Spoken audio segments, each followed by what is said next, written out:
Hello, foresters. I'm Tisa Brown, the Silviculture Performance Assessment Specialist with the Forest Science Planning and Practices branch. Today, I'm presenting on behalf of the Free Growing Working Group on Landscape Reforestation Standards, otherwise known as multi-block stalking standards. All right, I'm going to start off with a touch of history because multi-block stalking standards are not a new concept. Riverside Forest Products initiated a Forest Practices Code pilot project on TFL 49 back in 2001. Part of this project was the development and testing of a multi-block, results-based regeneration assessment system.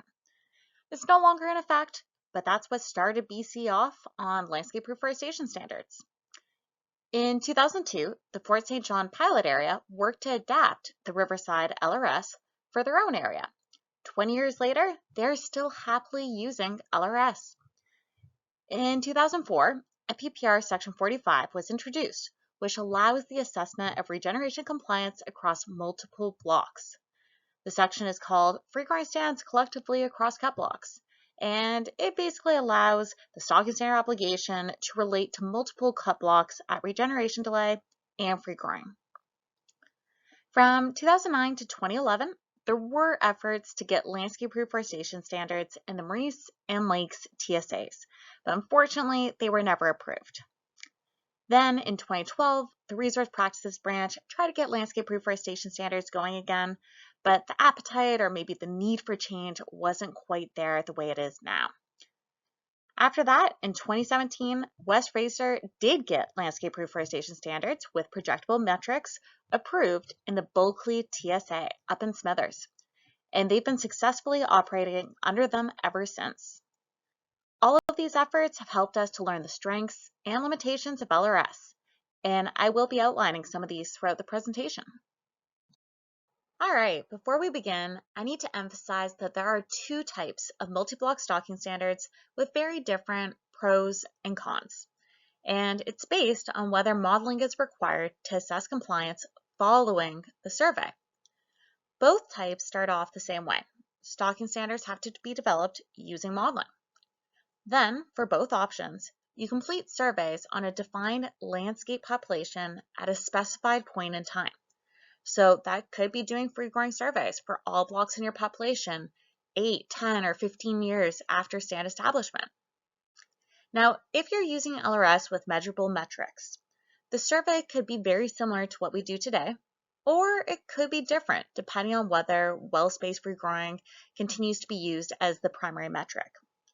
Either way, you collect data during the survey that can then be directly compared to the stalking standard. Now, in contrast, if you're using LRS with projectable metrics, you'd be doing a modified survey because the collected data needs to be used to initialize a model. When using LRS with projectable metrics, you actually model out each stratum in the population to a specified point in time. The projectable outcome can vary based on your long-term objective. So if it's volume production, the model could forecast marshable meters cubed per hectare at age 80 or 100, for example. Then these outcomes get rolled up across the entire population as an area-weighted average. This area-weighted average then gets compared to the stalking standard threshold. Now, I do want to emphasize quickly that for both approaches, you could also introduce stand level thresholds as well as the landscape threshold. Later in this presentation, I'll be getting into the benefits and limitations of LRS with projectable and measurable metrics specifically. But first, I want to cover what's common across both of them. So any form of a multi-block stalking standard has the benefit of aligning with forest landscape planning, which is currently underway, and zoning, which is recommended in the Old Growth Strategic Review. Furthermore, multi-block stalking standards can be implemented with policy. Legislation or regulation do not need to change since multi-block standards are already enabled under FPPR Section 45. Next, they can easily incorporate species targets at the stand or landscape level for crop or total trees, which could help increase species diversity and landscape resiliency. Then, landscape reforestation standards provide a cumulative check on the primary objective. And lastly, all versions of landscape reforestation standards provide increased flexibility, which can allow for more efficient silviculture spending and greater achievement of non-timber values. Okay, next I'll cover some of the limitations of LRS that apply whether the metrics are projectable or measurable. So first, they require clearly defined landscape objectives with stand structure and species targets. Right now, that sounds challenging, but these are going to be needed anyways with forest landscape planning. Next, there could be implementation challenges where multiple forest tenure holders operate in a single landscape. But again, working collaboratively across license holders within a defined landscape will become the norm with FLPs, so this doesn't seem insurmountable. Third, LRS doesn't address the disconnect between the regeneration phase and the remainder of the silvicultural system that exists with our current free-growing framework. Now, I do need to emphasize that that disconnect also exists with the single block stocking standards. And finally, there is a general mistrust in the landscape level approach due to the misconception of averaging out results. Okay, I'm now going to explain how LRS can work with both types of metrics. I'm going to start off with measurable metrics because they're easier to understand and implement. However, their simplicity also means the benefits aren't as good as what can be achieved with projectable metrics. Nevertheless, let's begin. All right, so this first graphic may be familiar to you. It was actually developed by my predecessor, Dave Weaver, who was building a multi-block framework back in 2012. He wanted to create an uncomplicated conceptual approach using mostly conventional terminology and existing databases. He wanted it to be consistent with legislation, approval tests, and TSR assumptions. And he wanted it to directly link to the objectives in local strategic plans. So this is what he came up with. So you start off with a management unit strategic plan, and you figure out if LRS will apply to a single or multiple licensees. You then break up the landscape into units, like landscape units, watersheds, or BEC subzones, and these need to be spatially explicit. Then for each unit and probably subzone, you need to define targets for species and for other management objectives from the strategic plan. To help define these targets, you'd likely start by creating a baseline by completing results data analysis. All of this together, plus the default FDP stocking standards, would then inform the landscape reforestation standard for the landscape unit. All right, so this image demonstrates roughly how LRS with measurable metrics could work. The details don't matter. I just made the numbers and the metrics up. I just want to use this to demonstrate how it's different from a conventional single block stocking standard. So first, I want to highlight the fact that you have an annual declaration population. So all strata within the identified landscape get surveyed together at a fixed point in time. And typically that's a certain number of years post-planting or harvesting.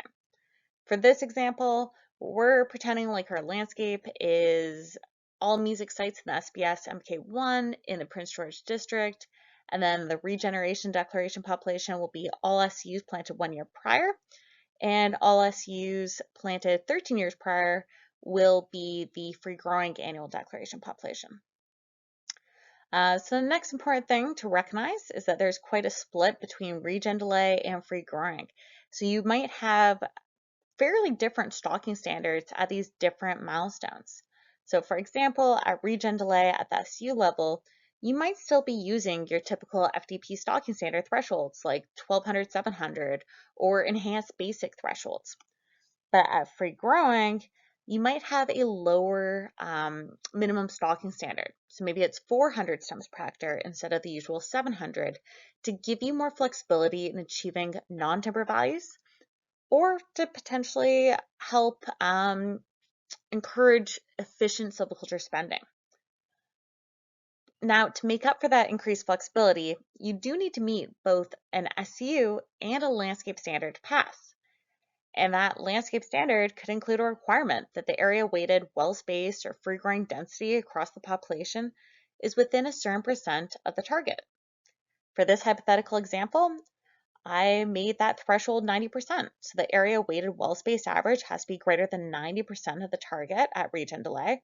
And at free growing, the area weighted free growing average has to be greater than 90% of the free growing target stocking standard for the population. Now, music sites, MK1, the normal target would be 1200. So for this example, the population average would have to be greater than 1080. Now, if you were concerned about over-averaging and having, very low stocking blocks, you could introduce another threshold. So for this example, I made it so that less than 5% of SUs can have a free growing density below 700 stems per hectare, the usual minimum. The next thing I want to emphasize with LRS, it's really easy to incorporate species targets or ranges. And these can apply at the standards unit or at the landscape level and to either crop or total trees. So for this example, your silviculture species composition at the stratum level must be within a specific species range at regeneration delay. And by having those species ranges, you can basically control what gets planted. So this can help ensure stands are being put on reasonable stand development pathways and that prescriptions are addressing forest health issues. Then at free growing, you could have looser species ranges that you would need to meet at the landscape level, and this time based on total stems. You also, if this was of interest, you could have thresholds at the landscape level for regen delay or free growing, controlling the percent SUs that are monocultures. There's lots of different metrics that you could use. Again, I just want to emphasize that I made these up. There's so many different ways that you could incorporate stand and landscape level compliance checks depending on what you're interested in. And hopefully this example just made it more clear on how it could potentially work. All right, what are the benefits and limitations of a multi-block stocking standard that uses measurable metrics? So for benefits, LRS with the measurable metric is far simpler to implement, especially if you already have species targets established. It can work with existing terminology and metrics, and it can build off the FDP recommended stocking standards. It doesn't require any major changes to licensee databases or to results. We also wouldn't need to wait for further tests or MGM developments to start using this approach. But in turn, it doesn't address as many of the limitations of the current free-growing framework as you can get with projectable metrics. For example, silviculture could continue being viewed as a cost versus an investment. It doesn't shift the focus from hitting free growing to achieving the long-term objective. And it does maintain a weaker link between stocking standards, the survey, and timber supply, similar to single block stocking standards. We're now going to review how LRS works with projectable metrics. I'll begin by reviewing the general process in a bit more detail. So first, you need to start by determining the long-term objective. Is it volume, value, carbon sequestration, wildlife habitat, or wildfire resiliency? Then, you need to determine the range of stand structural conditions that would achieve that objective long term. You'd probably use modeling to help figure this out in order to set targets and thresholds for the landscape and probably for the individual strata as well. Then, you would complete surveys on the annual declaration population, which again, this is a defined landscape at a specified point in time. So an example would be all SUs planted 11 years prior in the CWH VM2 of the North Island District. Next, the survey data is used to initialize a model for each stratum, and that model can vary based on your stand conditions or the objective. So it could be TAS, TIPSY, MGM, GYPSY, prognosis, sortie. The projected value would depend on the objective as well. If it's volume, you'd probably project out measurable meters cubed per hectare or mean annual increment. But you wouldn't use that if your objective was wildfire resiliency. Instead, maybe you'd look at crown bulk density. Or if it was carbon, maybe you'd look at tons of carbon. Whatever your metric is, you then roll it up to the landscape level by doing an area weighted average across all strata in the annual declaration population.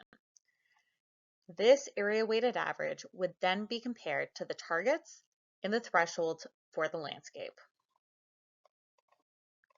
Okay, we're going to run through a few examples now so you can understand the benefits of landscape reforestation standards and how they'd actually work in practice.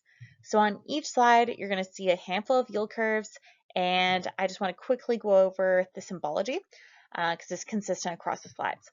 So first, on every single slide, you're going to see a bunch of gray lines. Each gray line is the actual projected yield curve for a stratum within the landscape population. So it would have been generated using the survey data. Then this black line here, it is the area weighted average of all the individual strata. So it's the average of all the gray lines. Then the green, black, and blue, the green and blue are basically equivalent to your stalking standards. The green is your landscape target, and the blue is your landscape minimum. Now, I have an orange line on each slide as well, and it's meant to represent the traditional minimum of a single block stalking standard, and it's just here for presentation purposes. It wouldn't apply in the real world, but the main takeaway here is that the landscape threshold is significantly higher than what you have to achieve typically on a stratum basis. All right, this first example is simple because everything is great. So in this example, all the surveyed blocks, so all these gray lines, are above the normal single block minimum, so this orange line here, and quite a number of the stratum are above the target, this green line. The area weighted average of all the stratum, this black line here, it's above the landscape threshold, the blue line, and it's very close to the target. So under this situation, all the SUs could be declared free growing, the landscape would be declared free growing, no action would be required, and we'd have assurance that we are on track for meeting our volume targets long term. All right, now we have a slightly more complicated example. Here we have some SUs with yields well above the stalking standard target yield, so these curves up here. We also have some SUs well below the landscape threshold and the traditional single block minimum. Our actual area weighted average, this black line here, is below the landscape threshold. So all of these SUs in the entire landscape would be considered not free growing under a multi-block stalking standard. And that's because we would not be meeting our landscape volume objective. Now, if these SUs were managed under a single block or were managed under single block stalking standards, then these SUs would be FG and these SUs would be NFG.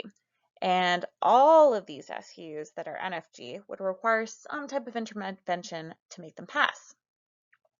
With a multi-block stalking standard, intervention is required, but all of these SUs don't necessarily need treatment.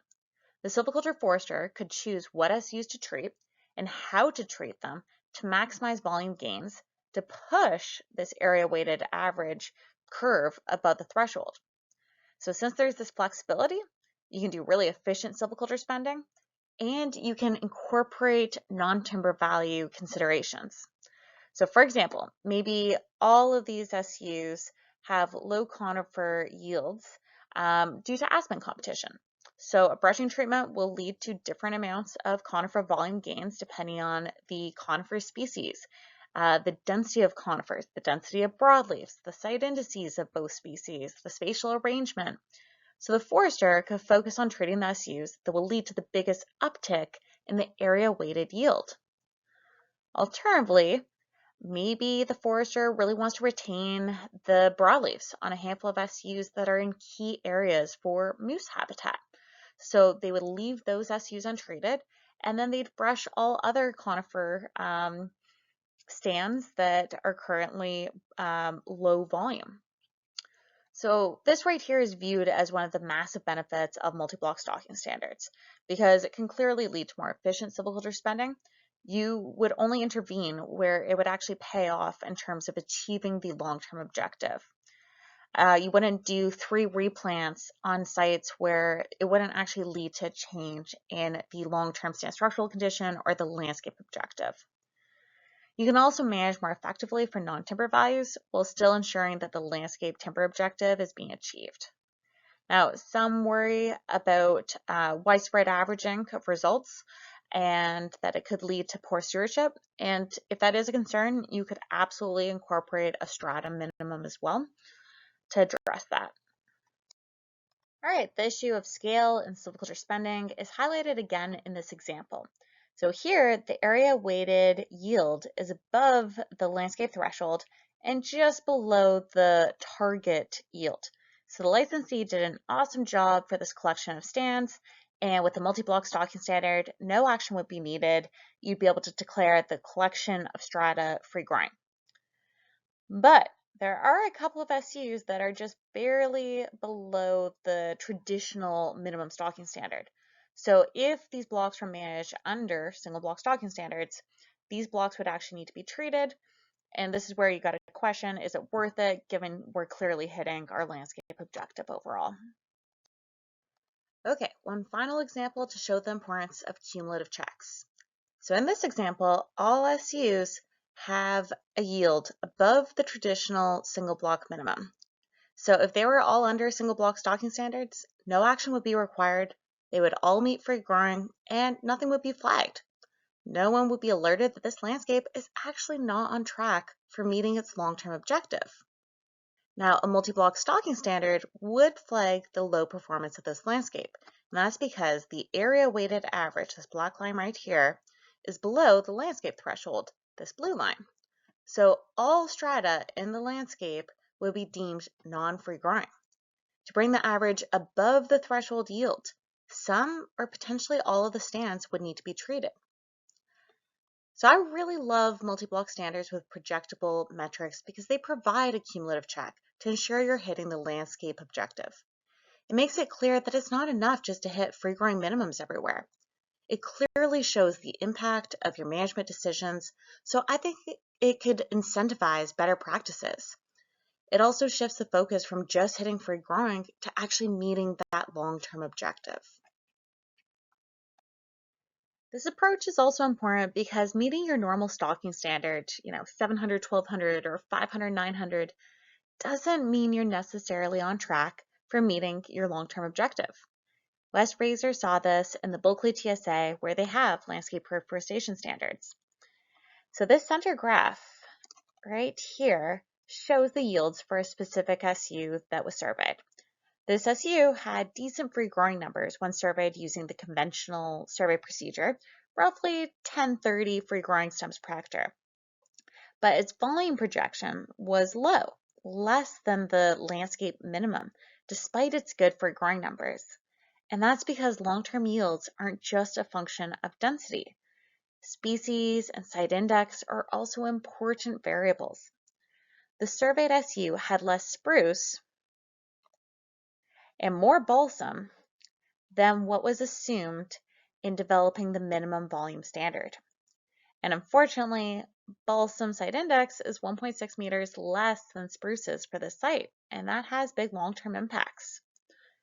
So when you start to use projectable metrics, it really allows silviculturalists to learn the impacts of their prescriptions and then address their practices. It's not just about achieving free growing, it's about achieving that long-term stand structural condition and the long-term objective. So given that species selection is clearly important for meeting volume thresholds, and we need to be conscious of that when we're creating planting prescriptions. But we also need to recognize the risk of climate change and forest health factors, the need for resilient forests, wildlife habitat, etc., etc. As a result, landscape species thresholds or targets can easily be incorporated into a multi-block stocking standard with projectable metrics. To develop these targets, we could refer to the 2014 Landscape Level Ecological Tree Species Benchmarks Pilot Project, completed by Shirley Ma and Kevin Astridge. In the future, we could also incorporate Will Mackenzie's and Colin Mahoney's Species Portfolio Tool and KISS. Now, speaking of targets, we're starting to manage for a lot more than just saw logs. You may already have moose or grizzly bear stalking standards or WUI stalking standards approved. These standards likely use the normal well-spaced free-growing metrics. But does well-spaced free-growing actually tell you anything about wildlife habitat or wildfire resiliency? If you talk to a wildlife or a wildfire specialist, can they understand and interpret well-spaced free-growing numbers? I venture to say no. We actually did a data needs assessment back in 2020, and we found that only CNE uses well-spaced free-growing tallies. No other program area, including growth and yield, use the currently collected silviculture data.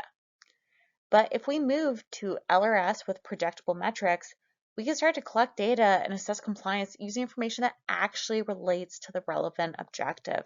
And there are so many options available. So here's just a screenshot from Tipsy to give you some inspiration. So what are the benefits of a landscape reforestation standard that relies on model predictions? Well, they emphasize the full rotation objective versus the achievement of a legal milestone in year 8 to 15. The measure of compliance is based on the modeled future forest condition in years 60, 80, or 100, and they use metrics that relate to the objective, like meter cube per hectare when the volume is target. Furthermore, by modeling each stratum, foresters can really understand the long-term impact of their prescriptions, and this could incentivize better practices. It could also lead to more efficient silviculture spending because silviculturalists could see what activities pay off and understand where they could be best applied. For example, they wouldn't waste their money doing 3 replants on a stratum with a site index of 8. Incorporating modeling into LRS would also improve our young stand inventory. We wouldn't need to focus on well space, total well space, or free-growing tree counts anymore.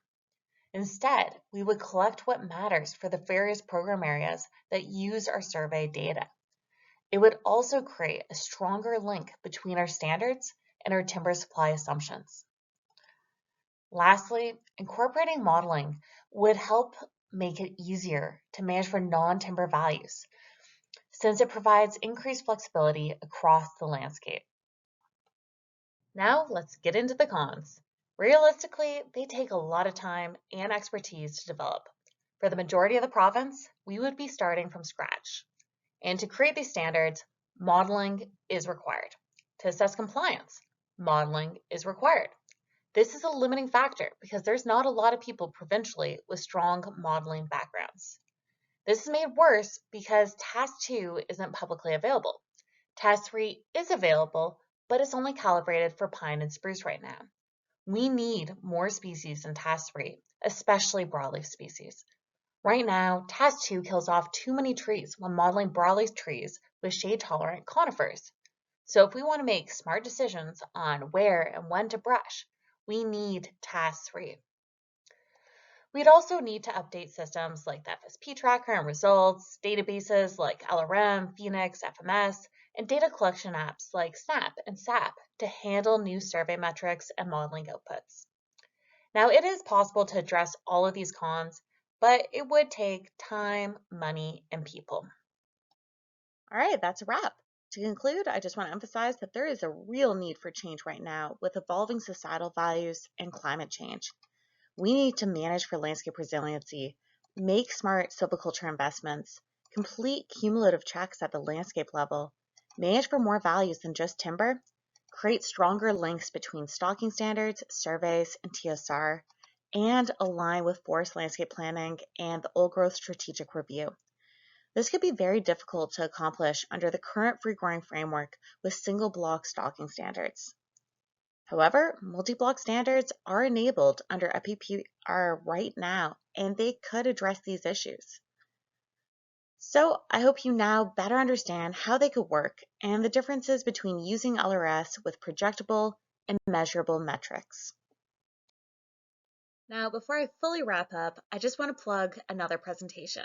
So I'd highly recommend watching Limitations of the Current Free-Growing Framework, or at the very least, watch the first case study. It ties in perfectly with this presentation. So the first case study has 2 scenarios. In the first scenario, you have a licensee who meets free growing on every single block, but they're just barely hovering above the minimum stocking standard, and they don't necessarily meet the landscape objective for volume or species composition.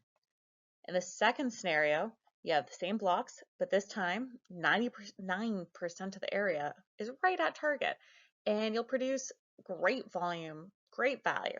But you have one tiny little block where, despite replanting and brushing repeatedly, you just can't meet the stocking standard, and you're the one at risk for noncompliance.